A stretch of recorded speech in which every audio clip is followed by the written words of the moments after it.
A nossa conversa de hoje é com Cássio Oliveira.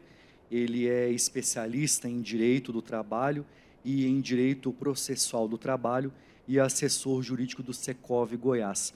E o tema de hoje, dessa entrevista, é o associado antissocial, um tema que certamente vai interessar a todos que estão nos acompanhando. Doutor Cássio, vamos começar falando sobre como a gente define um associado antissocial no contexto de uma associação de moradores, por exemplo, ou de qualquer associação. Perfeito, Rec. Obrigado pelo convite, né? Obrigado pela presença. Participando dessa discussão e trazendo informações aí que sejam relevantes para o nosso público, nossa audiência qualificada, né? Esse tema do associado antissocial, ou pelo menos o termo associado antissocial, ele surgiu por conta de uma alteração que houve no Código Civil, né, do 1337, que previu uma norma específica para condomínios.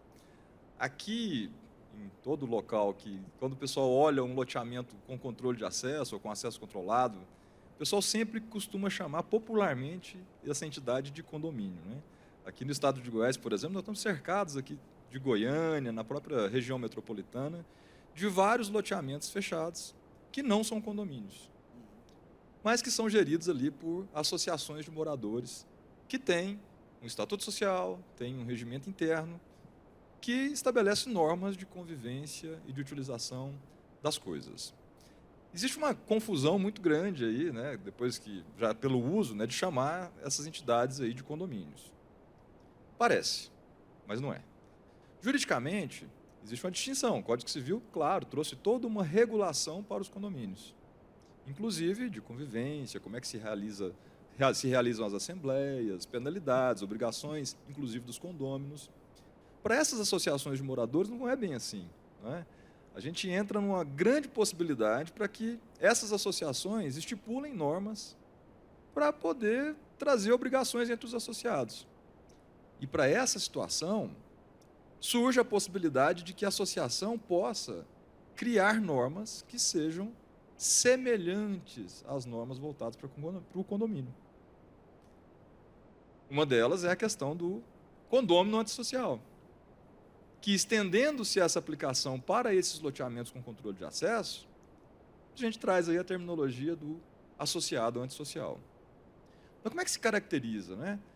O próprio Código Civil, quando trouxe ali a figura do condômino antissocial, ele teve, sim, uma vontade de trazer uma possibilidade de aplicação da penalidade mais severa para aquele condômino que, de forma reiterada, além de não cumprir as suas obrigações como condômino, também, né, causa ali um sério prejuízo às normas de convivência com os demais associados e de forma reiterada, de forma premente. Então, a ideia foi criar ali, então, uma penalidade ou possibilidade de penalização que fosse, de fato, mais severa, para aquela pessoa que realmente não tem solução para a sua convivência com os demais. Para as associações, a norma do Código Civil, sozinha, ela não serviria, né, na ideia de muitos aí, pelo fato de que as associações são uma nova entidade, é uma outra entidade jurídica. Surge, então, a possibilidade de que os próprios associados, observando, claro, a forma de alteração dos seus estatutos sociais e também dos regimentos internos, pudessem introduzir nesses instrumentos a previsão do associado antissocial. É claro que, assim como acontece no condomínio, por exemplo, nas associações, né, existe lá a discussão sobre a possibilidade, inclusive, de afastar esse associado, no caso dos condomínios, esse condômino, do uso da unidade que habita, por exemplo.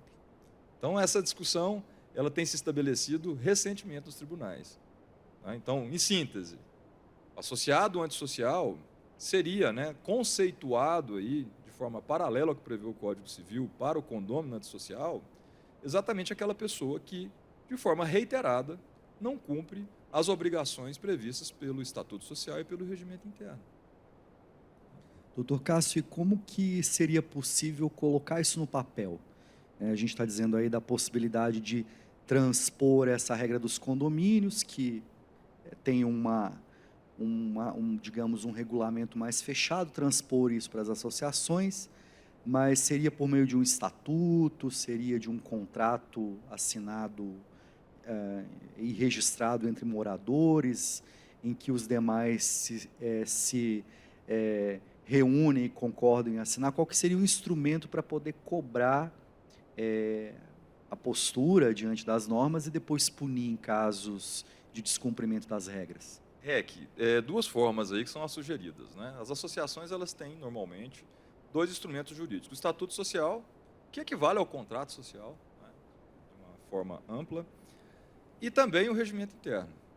Então, a ideia é introduzir esses conceitos no regimento interno e também no Estatuto Social. Como eu disse, existe uma grande liberdade para que as associações o façam. A associação pode, inclusive, copiar os quórums que estão previstos no próprio Código Civil, lá no artigo 1337, que é uma norma voltada para os condomínios. Mas a associação não está obrigada a seguir os mesmos quórums que estejam previstos pelo Código Civil. É claro que, por uma questão de técnica legislativa, a gente sabe que o Código Civil se preocupou com alguns critérios, por exemplo, a aplicação da penalidade, como, por exemplo, o critério da razoabilidade e também o critério da proporcionalidade. Isso, em qualquer aplicação de pena, sempre vai ter essa discussão sobre os critérios da razoabilidade e também o da proporcionalidade. Uma pena tem que ser razoável e tem que ser proporcional. Claro que a ideia de criar a figura do associado antissocial ou caracterizar-se essa situação são para os casos excepcionais, ou diria melhor, excepcionalíssimos. Em casos, inclusive, que poderiam culminar até mesmo na, vamos colocar entre aspas, né, a expulsão daquele associado do ambiente onde ele mora. E aí seria por assembleia, reúne-se a assembleia de associados e é essa assembleia que delibera, nesse caso. A recomendação é que seja através de assembleia. No Código Civil, no artigo 1337, como é que é previsto lá no parágrafo do artigo 1337, parágrafo 1, diz o seguinte: o condômino possuidor que, por seu reiterado comportamento antissocial, gerar incompatibilidade de convivência com demais condôminos ou possuidores, poderá ser constrangido a pagar multa correspondente ao décuplo do valor atribuído à contribuição para as despesas condominiais, até a ulterior deliberação da Assembleia. Só que o caput do artigo fala lá que a deliberação da Assembleia, no caso dos condomínios, deveria contar com 3/4 dos condôminos restantes. Observa que nesse caso é um quórum elevadíssimo, né? Um quórum difícil em qualquer condomínio, né? No caso dos condomínios, por exemplo, o quórum de alteração, por exemplo, da convenção é de 2/3 dos condôminos. No caso dos estatutos sociais, que servem para as associações, a lei estabeleceu lá, né, não estabeleceu um quórum específico para as alterações. Mas os próprios estatutos, né, pela liberdade de contratar, as associações podem estabelecer quórums também mais elevados, até mesmo para suas respectivas alterações. O que se recomenda é que, para a caracterização da penalização do associado antissocial, caso a associação venha criar essa figura, é que siga também um quórum elevado, dada a excepcionalidade e a grande proporção da penalidade a ser aplicada. Mas observa você o seguinte: para o Código Civil, né, que definiu a questão dos condôminos, limitou a uma multa de 10 vezes o valor da contribuição. Aí a pergunta seria: olha, mas então a gente ficaria limitado na associação ao valor de 10 vezes o valor da contribuição associativa? Não. Os associados têm sim a liberdade de estipularem penalidades que sejam ainda mais severas. Sempre lembrando da necessidade, sim, de que, dada a excepcionalidade da circunstância ou da caracterização, que seja garantido o direito de ampla defesa da pessoa que esteja sendo imputada como antissocial e que o julgamento acerca da aplicação da penalidade se dê, nesse caso excepcional, através da Assembleia, com quórums também elevados, ainda que a associação não queira ali cumprir o quórum de 3/4 dos demais associados, conforme o paralelo que a gente traçou aqui com os condomínios, né? Mas a associação tem sim a liberdade de fazer a alteração nos seus estatutos de forma livre, exigindo inclusive quórums menores. Qual que é o risco que a gente tem de estabelecer quórums mais baixos?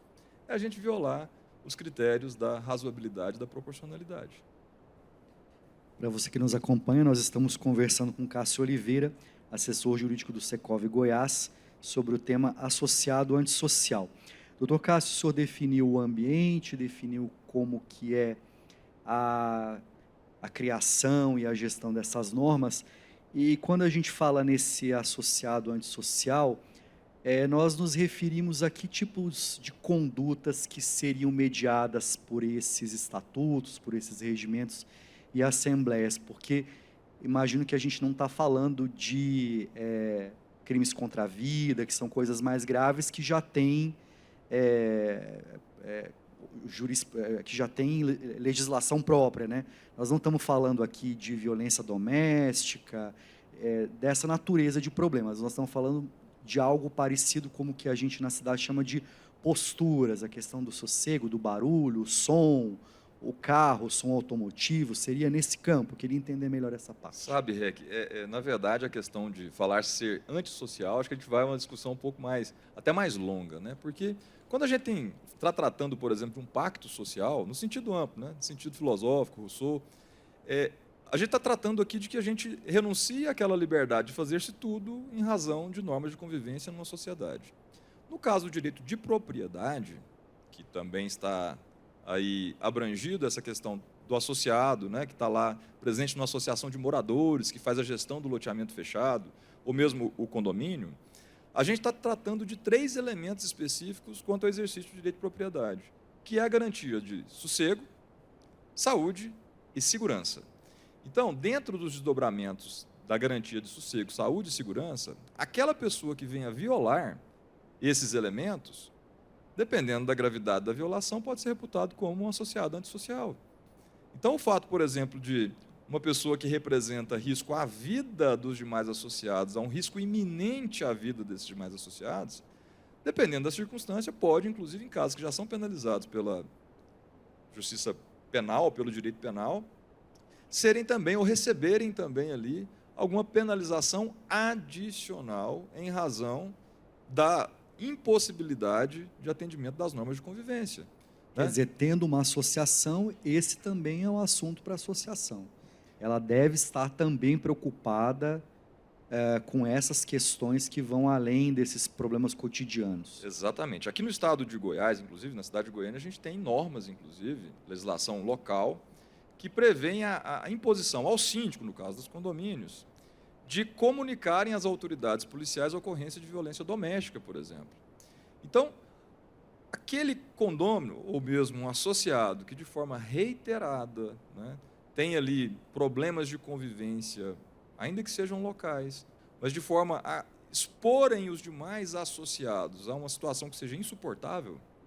A gente teve histórico, por exemplo, de brigas de casal, né, ou mesmo de maltratos, né, que acabavam surgindo dentro do âmbito da residência, que tornavam insuportável para os demais condôminos, ou mesmo associados, a convivência. Quem é que suportaria, por exemplo, todo dia acompanhar o martírio, por exemplo, de uma esposa que apanha do marido? Né? Isso causa um suplício emocional, inclusive, nos demais. Essas circunstâncias também podem se caracterizar a esse condômino associado que seja antissocial. Vamos verificar, por exemplo, aqui a gente já teve na imprensa local também algumas notícias, por exemplo, de pessoas que cometeram atos racistas contra entregadores, por exemplo. Observe você o seguinte, é um ato que viola alguns deveres de civilidade, né, inclusive, que podem colocar em risco a segurança, a saúde e o sossego dos demais moradores, quer sejam condôminos ou associados. Então, nessas circunstâncias, de forma reiterada, por mais que aquela pessoa não se adeque, você vai lá, aplica uma advertência, ela não atende, você aplica uma penalidade, ela não atende, não é? E por mais que você delibere pela manutenção de sucessivas penalizações, essa pessoa não se adequa, não é? Surge a possibilidade da sua caracterização ali como um antissocial. Não é? É exatamente essa hipótese que poderia permitir, em casos extremos, até o seu afastamento ou a sua proibição de uso da sua unidade individual, tanto no condomínio quanto na associação, em casos excepcionalíssimos. Voltamos com a entrevista com o Dr. Cássio Oliveira, continuando o tema associado antissocial. No bloco anterior, nós falamos sobre a possibilidade de expulsão de um associado antissocial, nos casos em que a comunidade, a assembleia decidir. E aí vem uma pergunta: isso não é uma agressão ao direito constitucional da propriedade, que também é uma discussão que está em pleno andamento no país? Olha só, Rec, o direito de propriedade ele não é absoluto. Né? Então, qualquer proprietário de alguma unidade que vai fazer uso da sua unidade, ele tem que respeitar a regra dos 3 S, que é respeitar, em relação aos seus vizinhos, o sossego, a saúde e a segurança.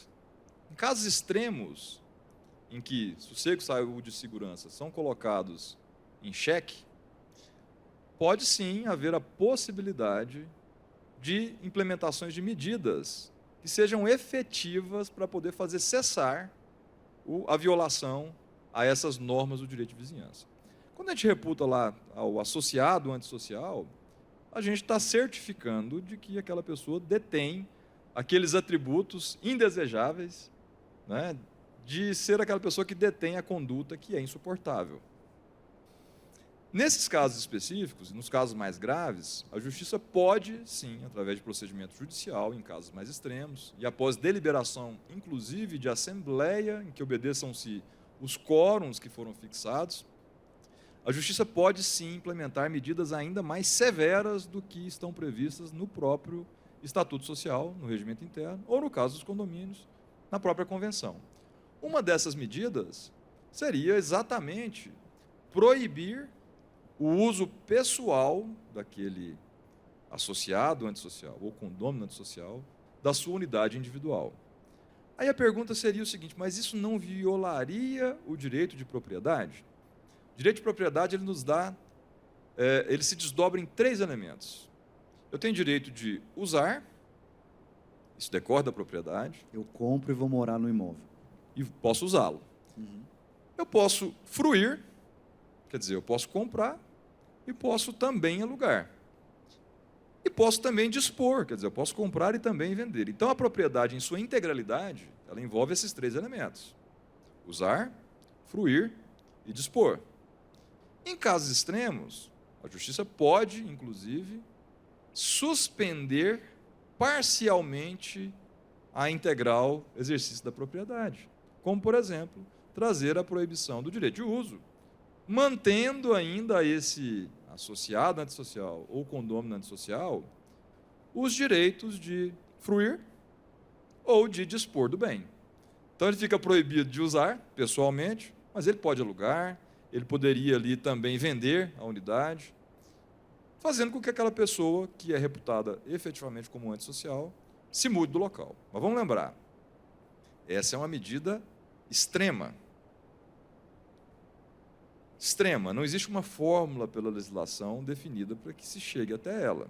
O que se recomenda é que se observem aquelas recomendações, né, de razoabilidade e proporcionalidade. Então, quando vai ser razoável, por exemplo, impedir que uma pessoa não possa utilizar o seu próprio bem? Em casos extremos, em que nenhuma outra providência tenha sido suficiente para fazer com que aquele associado ou condômino, né, pudesse obedecer aos regramentos de convivência que são estabelecidos ali. Previamente, então, após um histórico de problemas com consecutivas recomendações e, eventualmente, punições que não funcionaram, seria a medida mais radical a expulsão. É comum, isso acontece com frequência? Não acontece com frequência a aplicação de casos mais extremos, são raríssimos. Mesmo porque, normalmente, tanto os condomínios quanto as associações se esforçam muito para poder manter uma harmonia entre os seus associados ou seus condôminos. E, normalmente, na quase totalidade dos casos, conseguem, né? Mas, vez ou outra, você fica sabendo, por exemplo, daquele associado que, às vezes, o seu poder financeiro é muito grande, não é? E ele persiste ali em utilizar, por exemplo, a sua unidade para festas, incansáveis festas, por exemplo, que varam madrugadas, que tem como decorrências ali da reunião de outras pessoas, né, reunião intensa, utilização de som, de barulho, com a frequência quase que semanal, ao longo de diversos meses, com várias outras ocorrências de danos a patrimônio de outros associados ou condôminos. A gente, de vez em quando, tem notícias dessas circunstâncias e vai lá, se aplica uma penalidade, ele vai lá e paga a penalidade, mas na outra semana ele está realizando um outro evento, paga novamente a penalidade.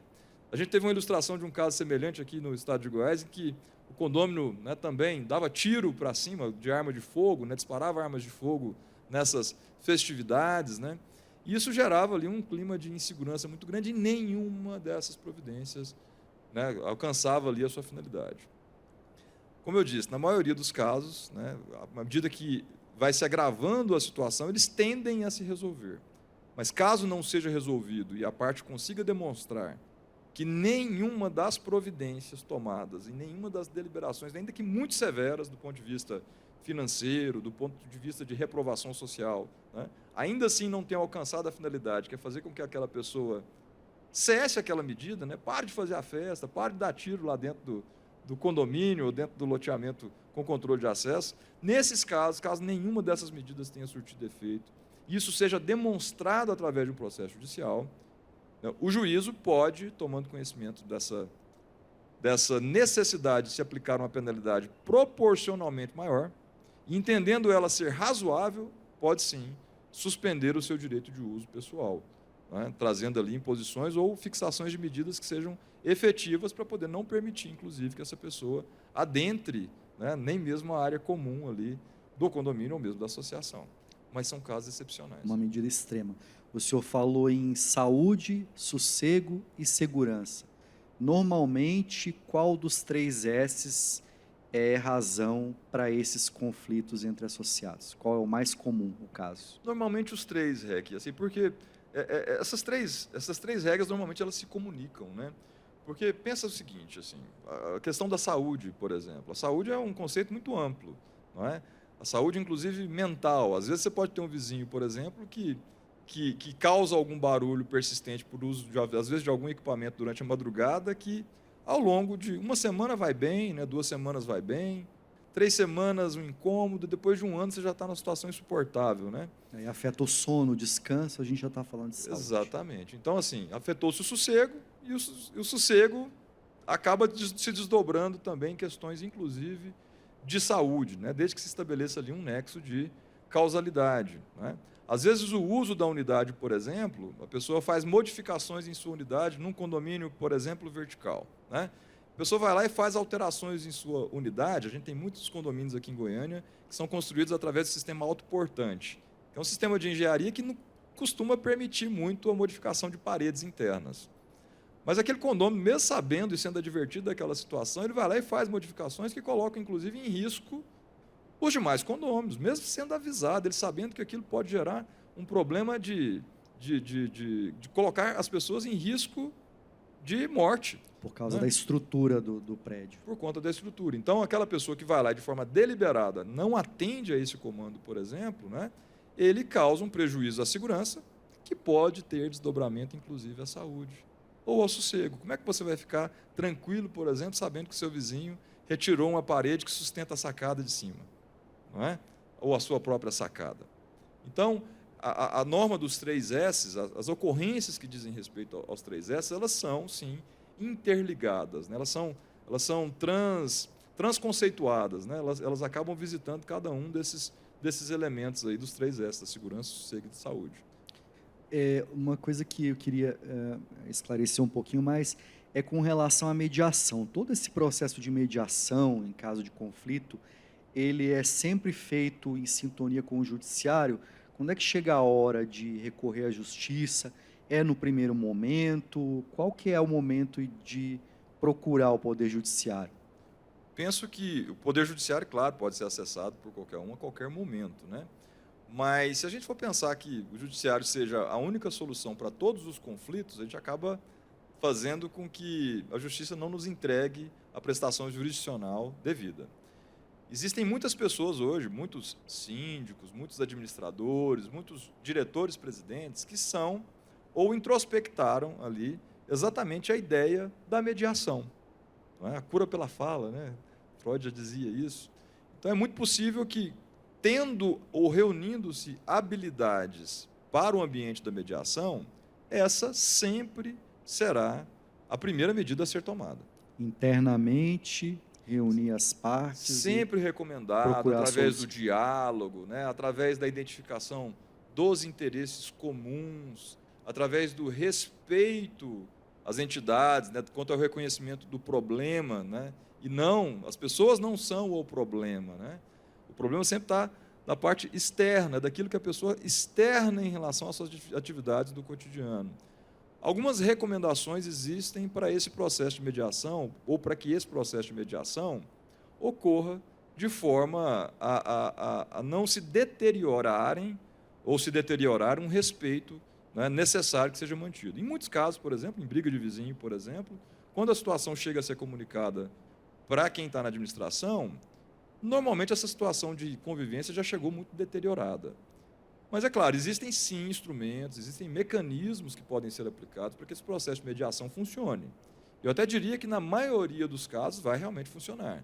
Existem, claro, aí, né, muitas recomendações de leitura, inclusive, para que o processo de mediação seja aplicado também para o síndico. Hoje, né, existem pessoas que estão preparadas aí para poder participar do processo de mediação. Hoje, por exemplo, muitos servidores do Tribunal de Justiça já chegam com a preparação da mediação. Então, jamais as pessoas não se sentam, por exemplo, frente a frente ou em posição de rixe, né? Acabam se sentando numa sala com a mesa redonda. Eu sou colega aqui da doutora Aline Vieira, né?